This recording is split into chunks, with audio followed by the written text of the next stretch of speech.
Hello everyone, welcome back to business classes. तो हमने last class में इक्विटी इशू ऑफ शेयर शुरू किया था अकाउंटिंग फॉर कंपनीज का, जिसमें हमने कुछ बेसिक्स समझे थे। अगर वो आपने क्लासेस नहीं देखी हैं तो उसका लिंक नीचे डिस्क्रिप्शन में है, वहाँ जाके आप देख लेना। आज हम अपना नया टॉपिक शुरू करेंगे कि जब शेयर्स प्रीमियम पे इशू होते हैं तो उसकी अकाउंटिंग कैसे होती है और ये प्रीमियम क्या होता है, इसके बारे में समझेंगे। तो आइए देखते हैं। Style. Style is the answer to तो ये देखते हैं कि कंपनी शेयर्स को प्रीमियम पे कब इशू करती है और ये प्रीमियम क्या होता है और इसकी रिकॉर्डिंग कैसे होती है। देखो, कई बार मान लो कंपनी जो है उसने शेयर्स निकाले और एक शेयर की वैल्यू थी उसकी 10 रुपये कि भाई हम 10 रुपये का एक शेयर निकालेंगे, और मान लो कंपनी ने 50,000 शेयर्स निकाले और सारे के सारे शेयर उसके बिक भी गए। तो कंपनी के पास कितना पैसा आ गया कैपिटल का? 50,000 को शेयर से इस पे 10 रुपये आ गया आपका 5 लाख। तो कंपनी के पास 5 लाख पैसा इकट्ठा हो गया कैपिटल का। कंपनी इसको रिकॉर्ड कर देगी कैश अकाउंट डेबिट या bank account debit to share capital, जो भी जैसे कि हम उसकी एंट्रीज रिकॉर्ड करते हैं। ठीक है, ये तो चलो सिंपल था। इसकी मान लो 10 का 10 रुपये कंपनी ने एक शॉट में मंगवा दिया, तो इसकी एंट्री क्या हो जाती थी हमारी? पहले तो bank account debit to share application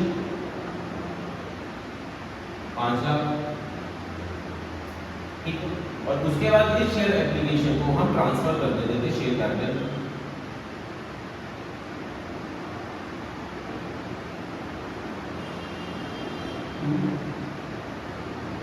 share.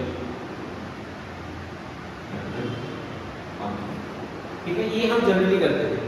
अब कई बार क्या होता है, जब कभी कोई कंपनी आपकी बहुत फेमस होती है कि लोगों को पता है कि इस कंपनी के हम शेयर्स खरीदेंगे तो हमें प्रॉफिट ही होगा, और कंपनी को भी पता है कि अगर हम शेयर्स इशू करेंगे तो लोग हमारे पास या हमारे से हमारे शेयर्स लेके जाएंगे जरूर।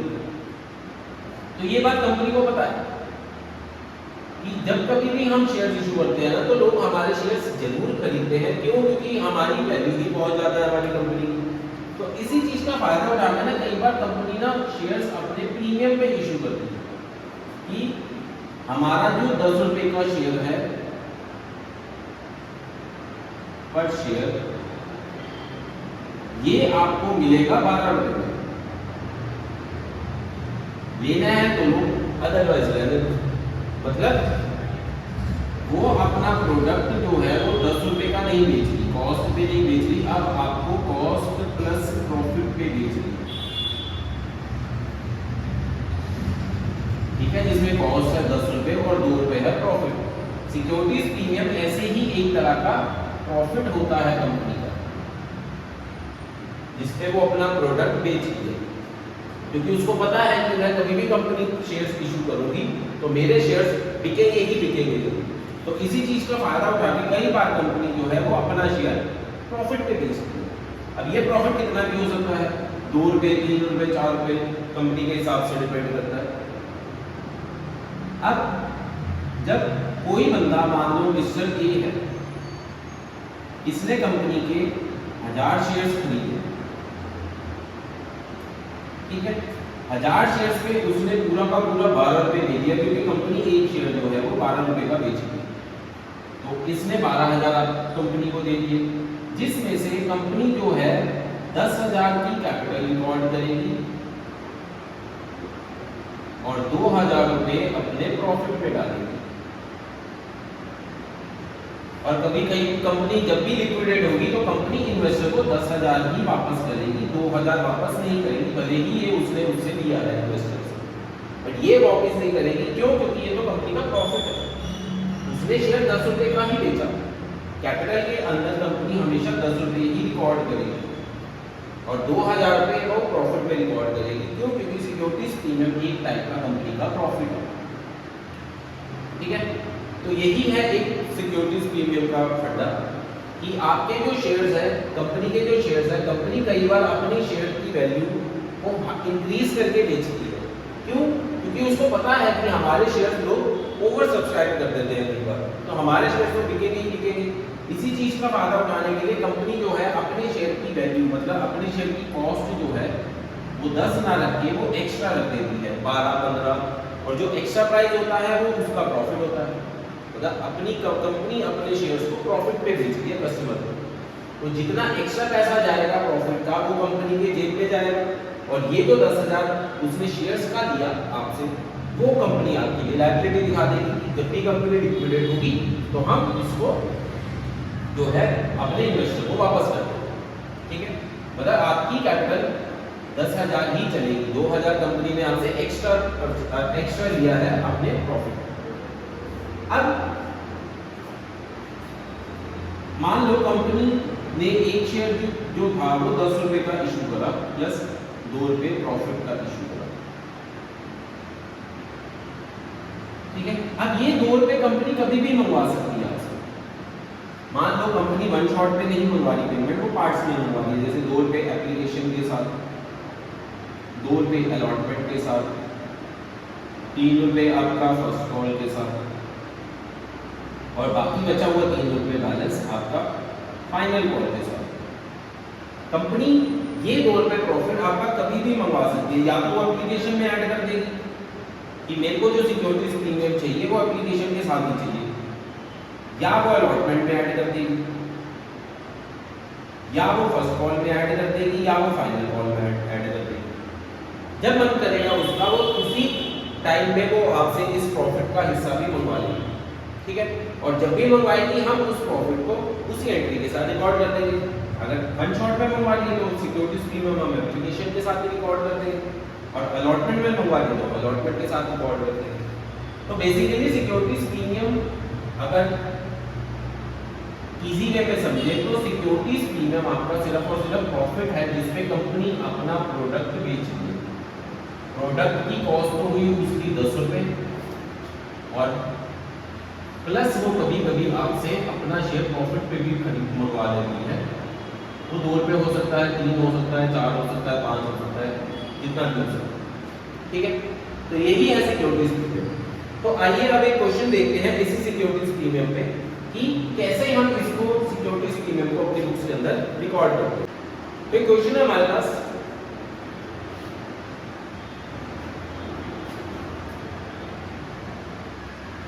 सिम्को limited issue 20,000 equity shares of ₹10 each. एक सिम्को लिमिटेड है जिसने 20,000 शेयर्स निकाले, एक शेयर है 10 रुपये पर share, each at a premium of 20% paid. और ये तो चलो कॉस्ट है, और वो कॉस्ट पे नहीं मंगवा रही, वो प्रीमियम पे मंगवा रही है। प्रीमियम जो है वो 20% है, किसका? ऑब्वियसली कॉस्ट का, 20% on cost profit. Table along with application, मतलब सारा का सारा पैसा जो है वो एप्लीकेशन के साथ ही आ रहा है। ठीक है, पास necessary general entries and also show share holder fund in the balance sheet of the company. ठीक है, क्वेश्चन में बोला है कि इसकी जनरल एंट्री भी पास करनी है, और इन दोनों चीजों को हम बैलेंस शीट के अंदर कैसे प्रेजेंट करेंगे वो भी बताना है। तो आइए देखते हैं, पहले तो जनरल बना लेते हैं।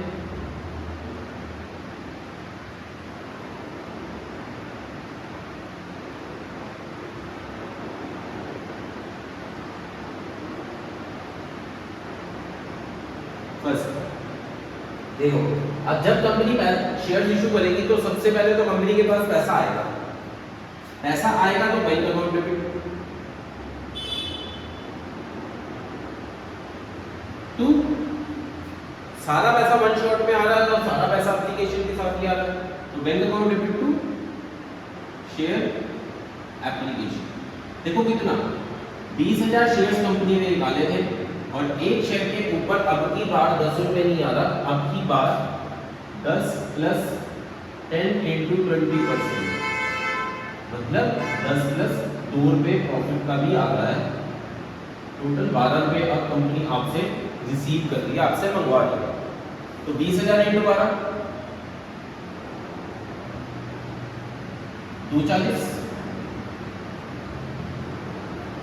ये कंपनी ने आपसे रिसीव कर लिया। अब नेक्स्ट एंट्री, इसी पैसे को आप अपनी कैपिटल में डाल दो, तो शेयर एप्लीकेशन कैंसिल।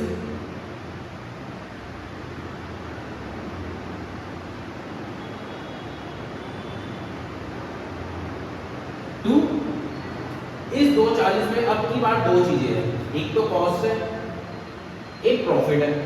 तो कॉस्ट हो गई आपकी लायबिलिटी में, क्योंकि ये पैसा आपने लोगों को वापस करना है, और ये पैसा गया आपकी इनकम में, आपके प्रॉफिट में। To equity share capital, equity share capital के अंदर जाएगा 20,000 शेयर्स इंटू ₹10। तो एप्लीकेशन तो 240 की थी, 2 लाख गया आपकी लायबिलिटी के अंदर, और जो बचा हुआ आपका 40,000 है वो गया आपका सिक्योरिटीज प्रीमियम के अंदर, और ये सिक्योरिटी प्रीमियम आपका प्रॉफिट है, और प्रॉफिट या इनकम आपकी हमेशा क्रेडिट रहती है। ये गया आपका 40,000, मतलब 20,000 शेयर्स इंटू 2, ये गया आपका सिक्योरिटीज प्रीमियम के अंदर। बस ये हमने आपको रिकॉर्ड कर लिया। अब इसके बाद वो कह रहा है कि इसको बैलेंस शीट में भी बनाते बताओ, तो यहाँ बना लेते हैं।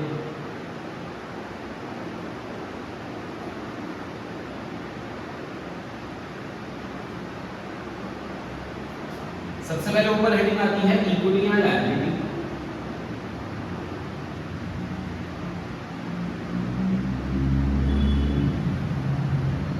इसके अंदर सबसे पहला है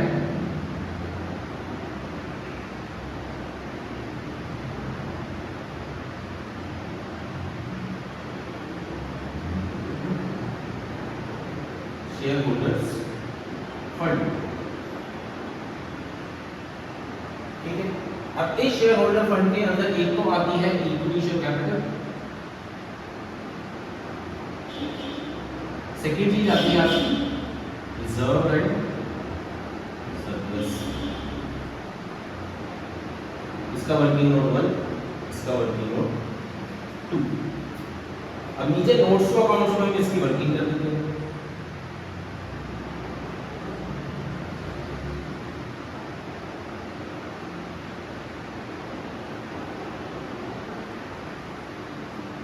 देखो, सबसे पहले वर्किंग करते हैं इक्विटी शेयर कैपिटल।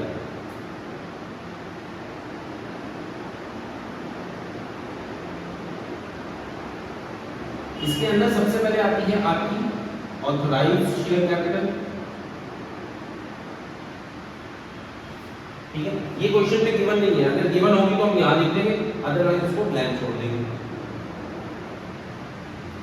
ऑथराइज के बाद आती है आपकी इशू, मतलब कंपनी ने इशू कितनी करी है शेयर कैपिटल।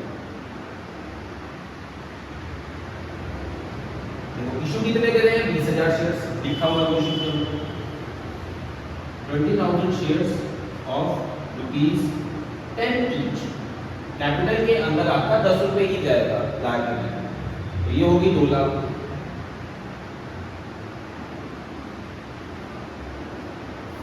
थर्ड आता है इशू के बाद सब्सक्राइब, कि चलो कंपनी ने तो इतनी इशू करी, लोगों ने कितने शेयर्स खरीदे, सब्सक्राइब शेयर कैपिटल।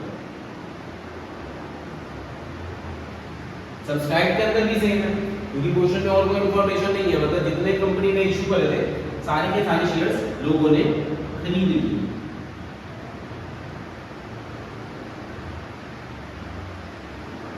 ये भी 2 लाख। ठीक है, तो ये 2 लाख तो आपका शेयर कैपिटल में चला जाएगा। ये तो वो पहला। सेकंड वर्किंग नोट बनेगा रिजर्व एंड सरप्लस।